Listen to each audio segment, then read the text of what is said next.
This is a reading from Evidence of Satan in the Modern World by Leon Christiani. Chapter 3. Possession, its nature, causes, and treatment.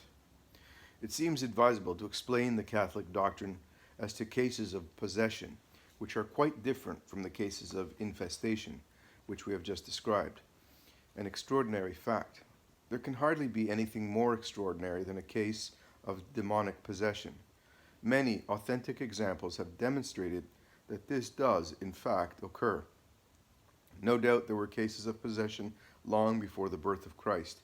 Cases occurred during Christ's ministry for which we have evidence of the Gospels. We have the evidence of the Gospels.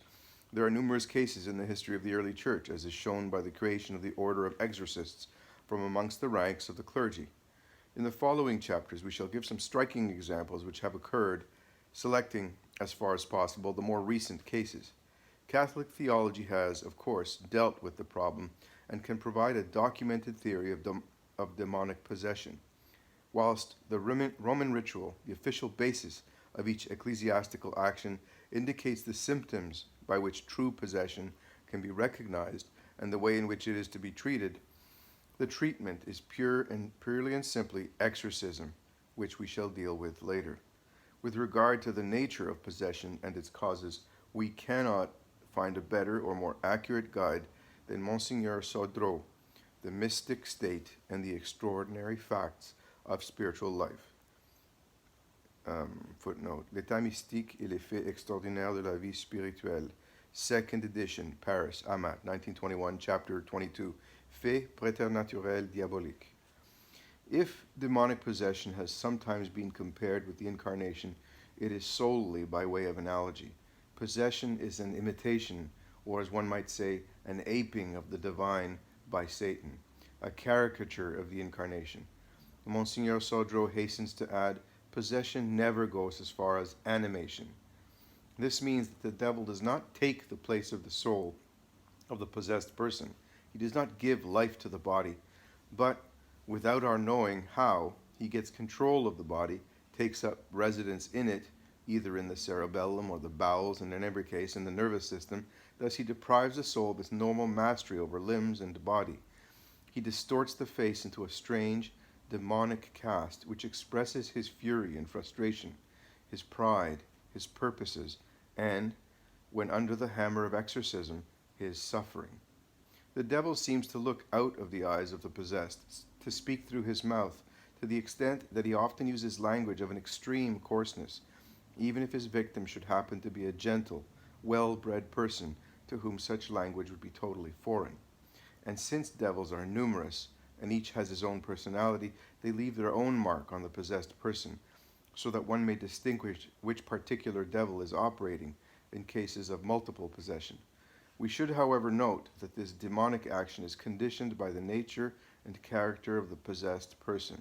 The devil, in fact, can, if he wishes, imitate a normal way of speaking and acting. The devil is not always present in the possessed person. He enters at will. He provokes crises. A possessed person may even be temporarily liberated by exorcism and then repossessed. In the normal state, the victim is like everyone else. He gives no sign of being subject to the very peculiar manifestations that are provoked by crises. These crises, however, are not always of equal violence. Sometimes the possessed person retains consciousness throughout, but he cannot control the completely alien contortions, gesticulations, and words produced by something within him. On other occasions he is, as it were, stupefied, and knows nothing of what has occurred within him, and thus cannot recall it later. Quite frequently the possessing spirit moves up and down the victim's body, transferring itself from head to feet, making one limb as rigid as an iron bar, without affecting the others. These spirits, incidentally, do not all behave in the same way, for they are far from resembling each other. This fact was observed as far back as the 4th century by the biographer of Saint Martin, that redoubtable hammer of the evil one. He believed, not without cause, that the old pagan gods were devils, but he made a wide distinction between Mercury, for instance, an agile demon, malicious and persistent, and Jupiter, whom he considered brutal and sluggish.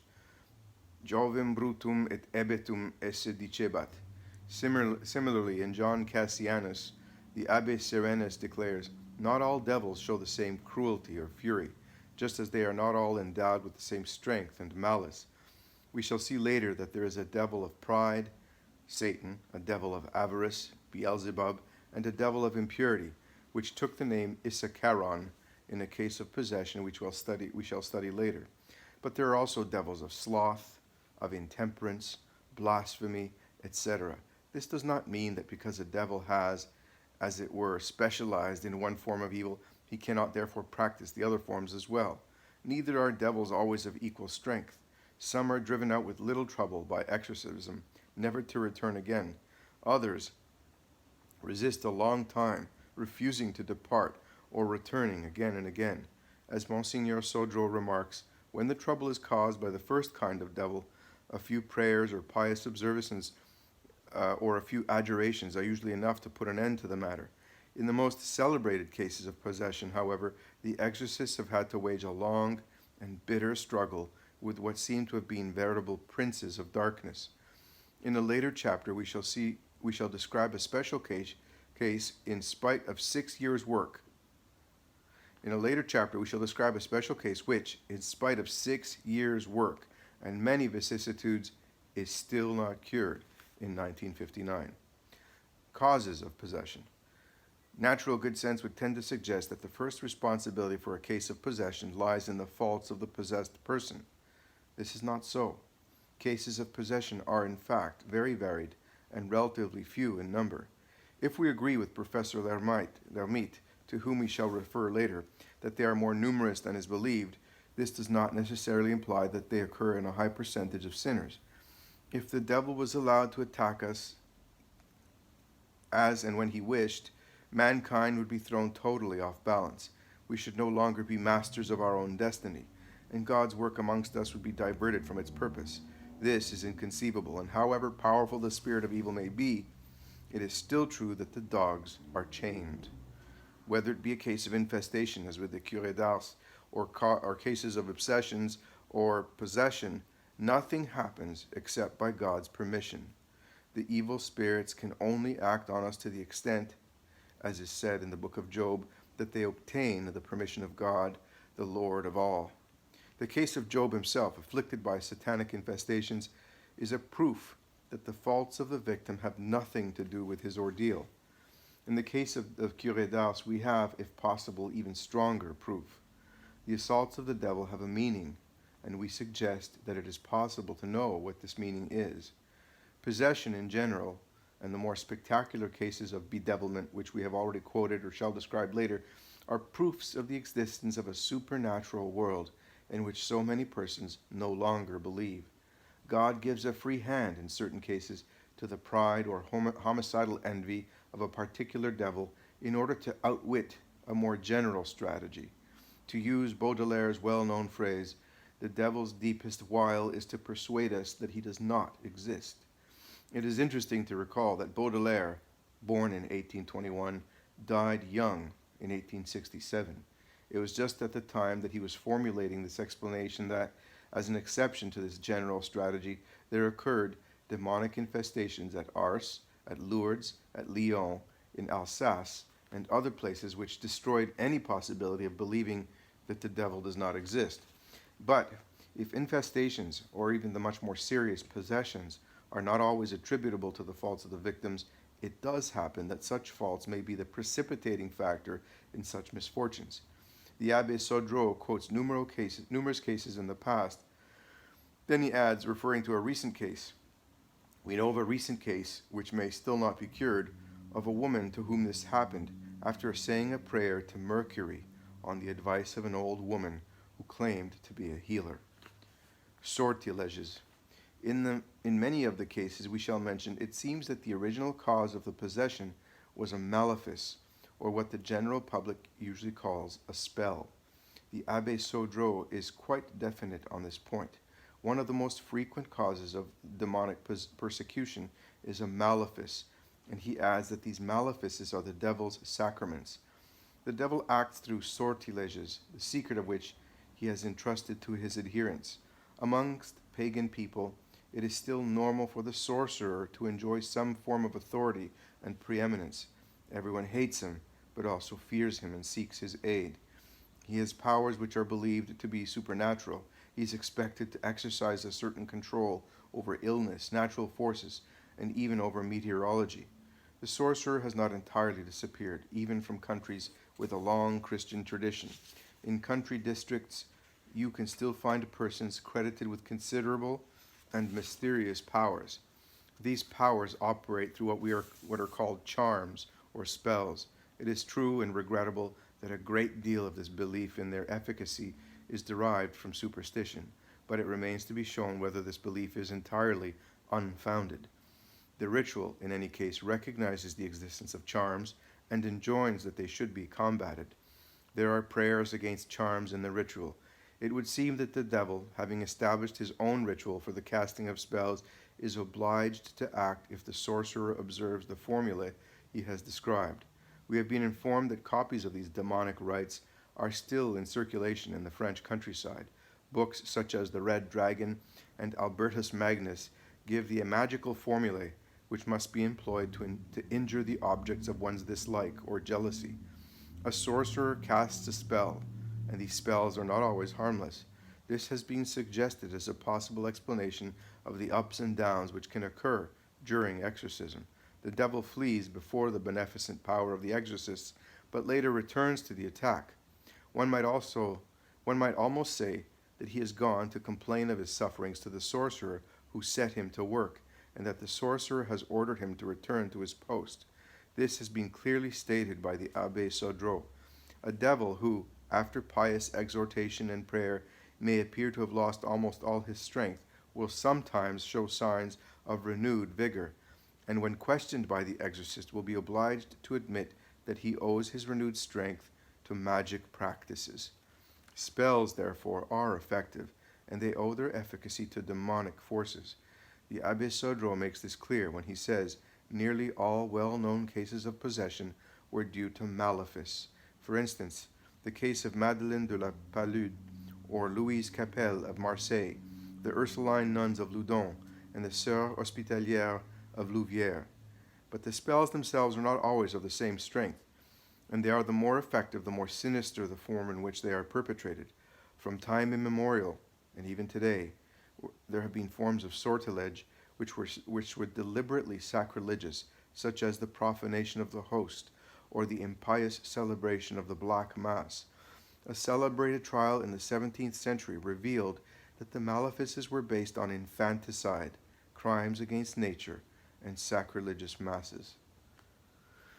In these cases, quoted by the Abbé Sodreau, the authors of the malefices were outcast priests, and the consecrated host was hideously desecrated in order to make spells.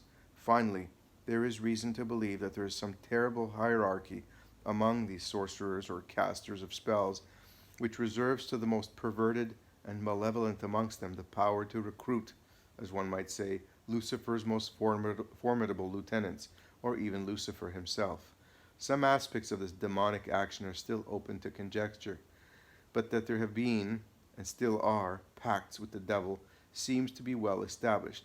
This question, however, will be dealt with later, under the special heading of Satanism.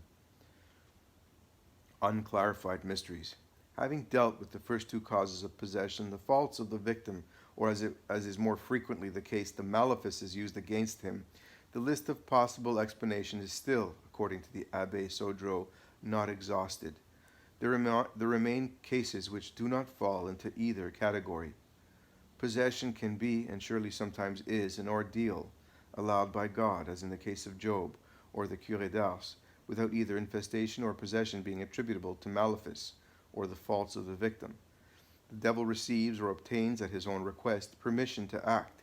It is a test like any other, and worse than many, but which ends in the confusion of Satan and his pride.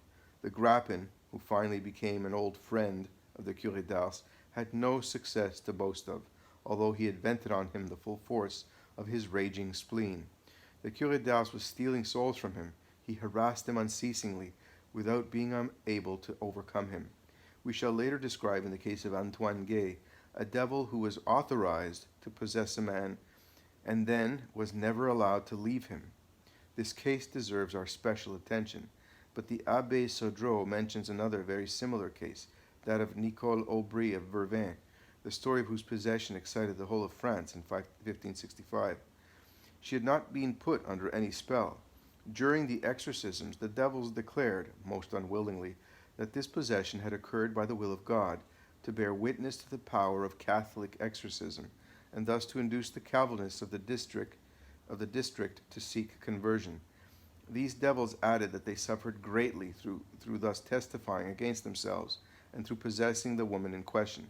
We shall find exactly the same situation in the case of Antoine Gay. In the case of Nicole Aubry, a considerable number of Calvinists were, in fact, converted. It has been proved true in certain cases of possession that, as St. Augustine says, God prefers to extract good from evil rather than to suppress evil entirely. There have been historical records of souls which have used the suffering of possession in order to attain a high degree of sanctity. If Marie de Vallée, whose possession was due to malefice, writes the Abbé Sodreau, had not had the courage to undergo this ordeal, which became a long and terrible martyrdom, she would not have attained that pitch of heroism which earned her the title of the Saint of Coutances, 1590 to 1656.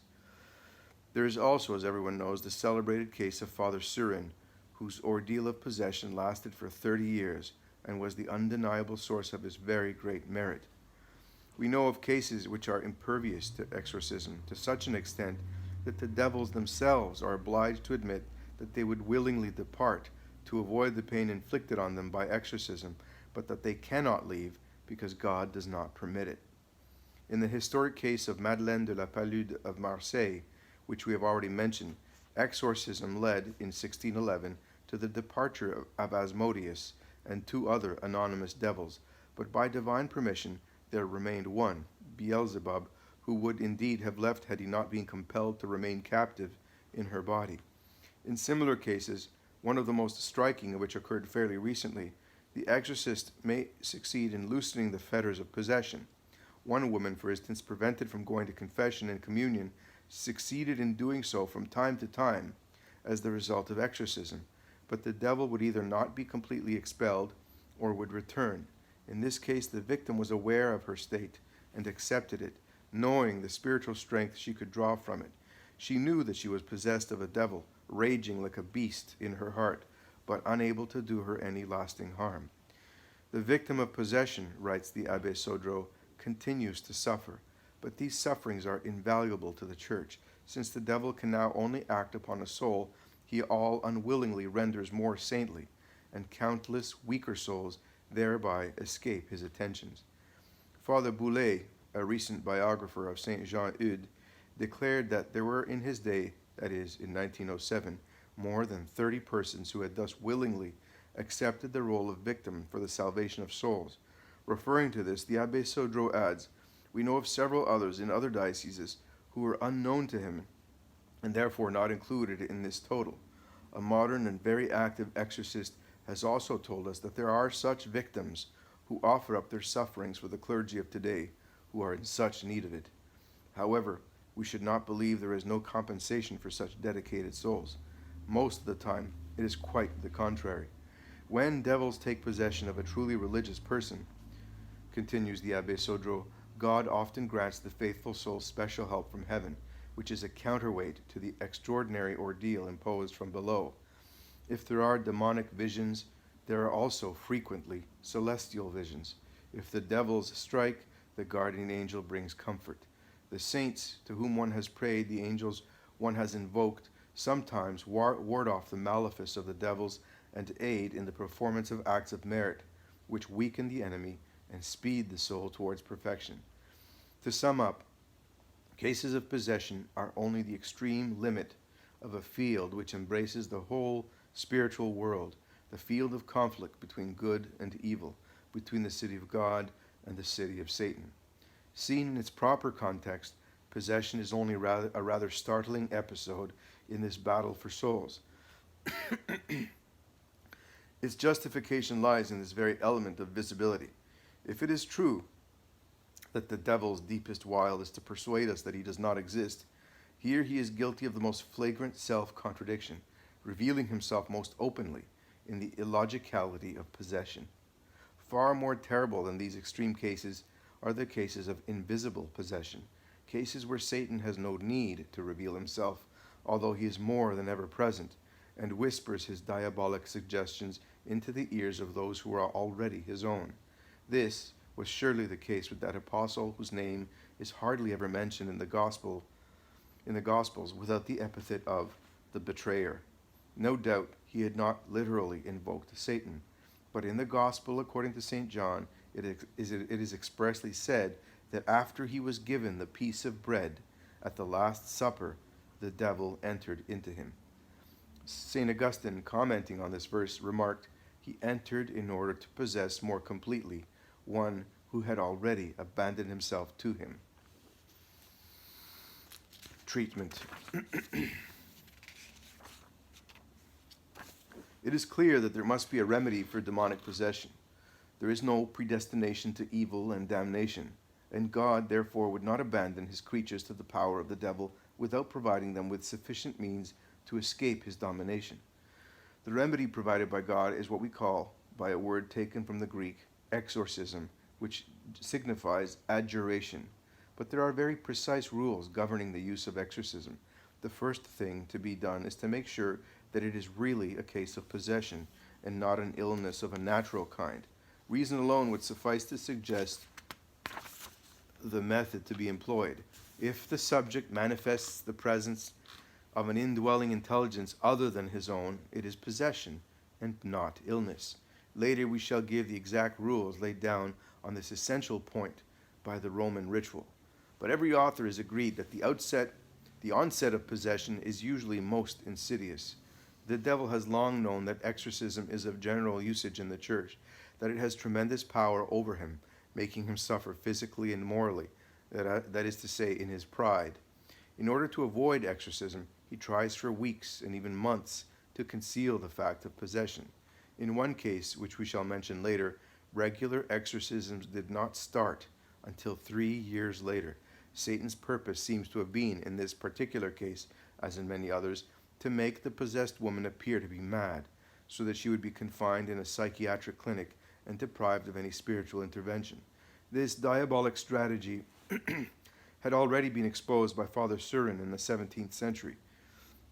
And the ritual which embodies the secular experience of the Church says clearly, the devils are in the habit of giving mendacious answers, and are with difficulty constrained to manifest themselves in order to make the exorcist desist or to persuade him that the patient is not possessed.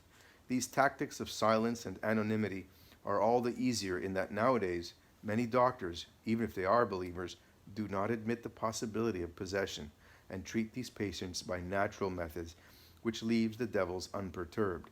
It is therefore a question of striking a very delicate balance, not to assume too hastily it is possession before all possibilities of natural causes have been ruled out, and not to delay too long the use of the treatment laid down by the Church when the facts of possession have been established. The first symptoms to suggest the possibility of possession are by no means conclusive, but merely indicate a need to keep the suspected person under close observation. According to Sodro, quoting a specialist of his day, Dr. Hello, Neurosis and Possession, Diagnosis, these symptoms are as follows. 1. Convulsions displaying an intelligence foreign to that of the patient, and frequent alternations of normal and abnormal states. 2. Extraordinary movements which could not be produced without long practice, such as jumping, dancing, balancing feats, complicated creeping movements, blows, wounds, falls without apparent cause, twisting of the neck, etc. 3. Distortions, intolerable pain immediately relieved by the application of holy water, the sign of the cross, a blessed wafer, etc. 4. Sudden loss of senses and feelings immediately restored by conjuration. 5. Animal cries, strange howlings of which the patient is unconscious in the sense that he does not remember them afterwards. 6. Strange and demonic visions in an otherwise normal person. 7. Sudden and violent rages caused by the sight of a sacred object or of a priest, or on passing a church when a companion wishes to enter it. 8.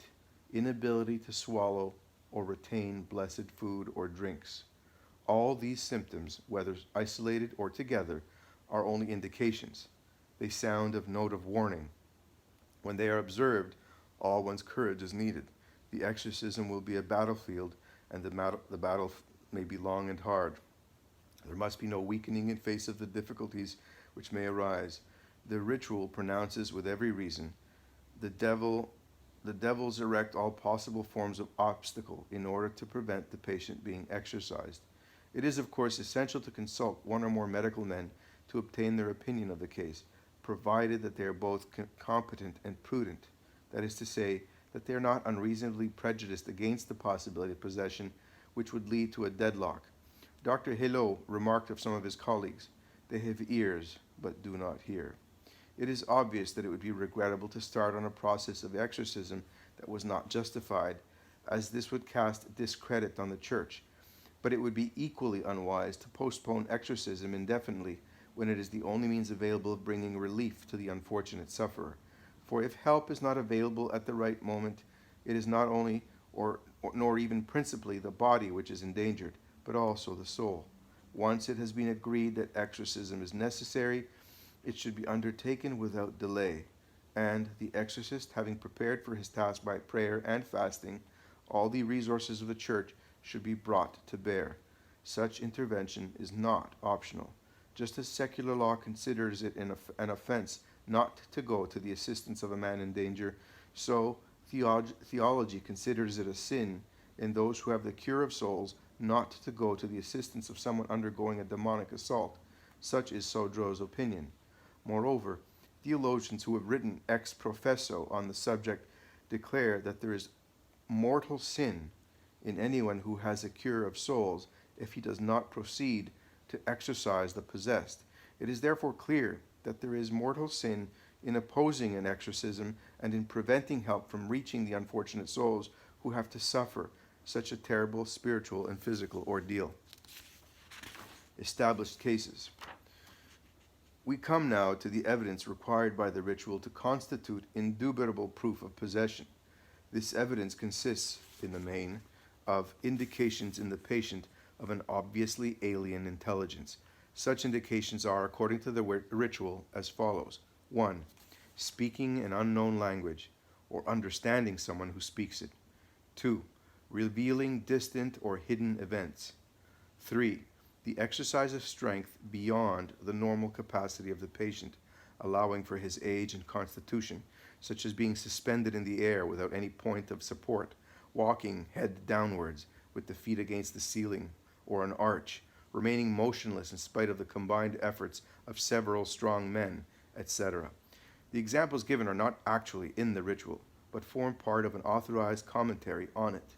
In addition, during the exorcism, the priest, armed with authority from his bishop, in the case of a public or semi-public exorcism, for private exorcism is permitted to all Christians, will soon find that he is faced with an intelligent adversary, whose repartees will often be unexpected and quite different from those which the subject would have made in a normal state. Thus, a devil in possession of a woman and speaking through her mouth will always speak of himself in masculine terms, will vaunt himself outrageously, as we shall see later, and will reveal hidden things, will reply with more or less good grace when summoned in the name of God, in the name of Christ, and more particularly in the name of the Virgin Mary, to give an account of himself. As soon as the devil has been constrained to reveal his quality, it is as easy, says the Abbé Sodro, to establish the fact of possession as it is easy to ascertain any other fact of normal life. The exorcist must never draw back, never lose patience or courage, but it is most important for him to be prepared by prayer and mortification for the very violent battle in which he will be engaged. The struggle against Satan is no small affair. On the contrary, it is deadly earnest and very moving. The exorcist may be assured that the devil will try to be revenged on him for the suffering he will endure. But to console the exorcist is the knowledge that he is the champion of God and Christ against the powers of evil. He has the sure knowledge that by his action he may gain preeminent grace, so that he is entitled to regard the task that falls to him as one of the most powerful means of sanctification which Providence can grant him. So Dro. Incidentally, one of the most urgent tasks of the exorcist is not only to cure the possessed person, but also to lead him towards sanctity. There is nothing which can so surely diminish the power and dominion of Satan as the conversion of the victim, if conversion be necessary, or his progress in virtue, if it be not. The vices or failings of the patient were the devil's departure point in his persecution, and therefore any acts of piety carried out by the patient with the aid of the exorcist are the strongest pledge of the devil's eventual defeat. Canon Law. To conclude this chapter on the doctrine of possession, it is indispensable to mention the provisions of canon law with regard to exorcism. The articles or canons of the Codex Juris Ecclesiastici are 3 in number, 1151 to 1153. Canon 1151. No one, even though qualified to act as an exorcist, may proceed to the exorcism of obsessed persons without the special and explicit permission of his ordinary, that is to say, of his bishop. The bishop will not grant this permission except to a priest known to be pious, prudent, and of irreproachable conduct, and the priest will not undertake the exorcism until it has been adequately established, after cautious and careful examination, that the subject to be exorcised is really possessed by the devil. Canon 1152. Exorcism practiced by authorized minister may be undertaken not only for the faithful and for catechumens, but also for non-Catholics and the excommunicated. Canon 1153. Those who are authorized to employ the exorcism used in baptism, consecrations, and benedictions are the legitimate ministers of these sacred rites. This last canon means that although anyone may, in an emergency, perform a baptism, it is only the minister of solemn baptism, that is, baptism accompanied by the full rites laid down by the Church, and the ministers authorized to perform ritual consecrations and benedictions, who may, with episcopal permission, practice public and official exorcism. As a matter of fact, the bishop only gives this permission to hold a solemn exorcism to a priest carefully chosen for his known competence and approved way of living.